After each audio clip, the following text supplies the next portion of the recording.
I'm Naomi Kyle and this is IGN News.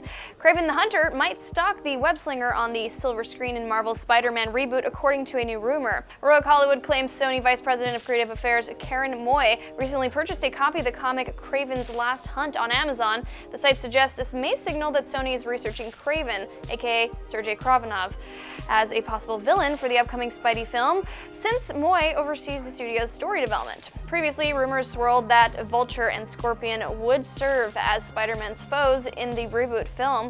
However, Spider-Man screenwriters John Francis Daley and Jonathan Goldstein debunked these claims, saying nothing is certain yet in regard to the cast. Meanwhile, Tom Holland is suiting up to make his Spider-Man debut in Captain America: Civil War on May 6th, which will then be followed up by a standalone film July 28, 2017.